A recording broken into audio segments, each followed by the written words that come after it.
With all the housing market mania, it's very understandable why people are concerned that we might be heading for another crash. And I'm constantly asked, are we heading for another 2008 type crash? I'm Rebecca, a mortgage lender that has been helping people buy and refinance homes for 20 years. Yes, even through 2008. And here are 2 reasons that I want you to understand why this market is different than 2008, and then 2 concerning data trends to keep an eye on. One of the biggest things is around inventory. From 2005 through 2007, inventory of homes went from a 5-month inventory up to an 11-month inventory. And the problem going on there is that a balanced market has around 6 months of inventory. That means it's not really a buyer's market, it's not really a seller's market, it's considered a healthy market. Now, while the supply was increasing, so were prices, which is really an inverse dynamic and shows that it was an inflated home value. So while supply was going up, so were home values or home prices, which isn't really how it works. That's not a typical dynamic,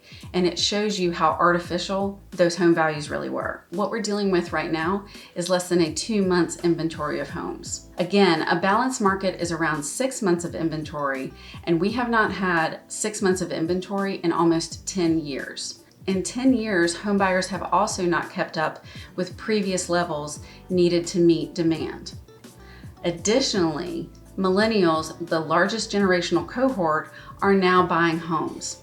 So the demand has picked up while inventory has gone down, and that has helped to keep home prices steady, and that dynamic has helped to push home prices up. Couple this with an increase of interest in investment properties, vacation homes, Airbnb properties, particularly during the pandemic, where people now with the option of working from home could be more mobile as far as where they lived and where they worked. All of this is coming together to just say that it is an incredible amount of demand, very, very limited inventory to meet that. So even if we do hit a recession and we face additional foreclosures because unemployment goes up or other reasons that can impact for foreclosure, like the forbearance moratorium ending, you need to keep in mind that there is still an incredible amount of demand that will meet that new inventory, absorb that inventory, and that will help to keep home prices level. Secondly, mortgage standards.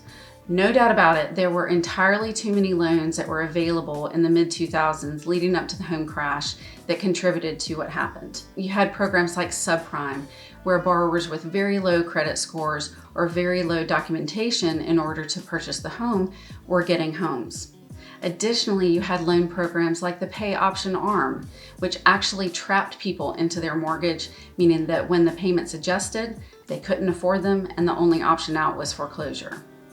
It's important to remember that credit standards have changed, and an average FHA buyer was in the low to mid 500s. That has all changed now. There's been an incredible amount of reform and additional guidelines around sound lending practices. Now, the average credit score for a home buyer is over 700. Additionally, there's a substantial amount of underwriting guidelines that need to be met. That doesn't just look like documentation, but that also looks for standards for what's called ability to repay to get what's called a qualified mortgage. So all of these practices have been put into place to help insulate the industry from what led up to the 2008 crash. And lastly, beyond mortgage program changes and documentation changes, there has also been a separation of lenders to appraisers. So because of this separation, it does help insulate appraisers from being unduly influenced by lenders to meet a certain value. It's not all sunshine and roses. There are 2 main areas of concern that homebuyers want to be aware of as we move forward this year. Inflation. Inflation is a main concern. We're all talking about it and we're all feeling it. Inflation has a major impact on interest rates. Interest rates are based off of mortgage bonds, and mortgage bonds lose their value during inflationary times. So what investors require to buy them is to have a higher rate of return. That higher rate of return pushes interest rates up. As long as inflation is in the news, interest rates are going to suffer and are going to try to outpace that inflation. Hopefully the responses to the market by the Federal Reserve, as far as raising the Fed funds rate to try to get a handle on inflation, will ultimately help interest rates, but it's not helping us right now. So inflation impacts on general cost of living, as well as on interest rates, are tightening budgets and are going to put a damper on the housing market.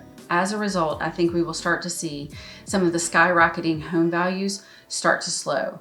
I hope that we normalize and it gives an opportunity for home buyers who have been waiting in the wings for quite some time to have an opportunity to get into the market and have their piece of the American dream. So with the concerns around inflation and interest rates, you'll want to keep your eye on that because those are going to have an impact on the housing market. My hope is that these influences will help to slow the rapidly increasing values and give homebuyers who have been in the wings waiting for their opportunity to jump in the market the chance to do just that. Another thing to keep in mind as far as demand is that rents are rising too, and in some markets, rents are outpacing even home price increases. So that is also compounding the extra demand to own a home. Historically speaking, buying a home is a good decision in the long run, and you can see over the last few decades how those home values have increased. 2008 was devastating, but it does appear to be an outlier, historically speaking. The thing to keep in mind is that there is no one right time to buy a home. So whether it is a good time or a bad time is a personal decision based off of your goals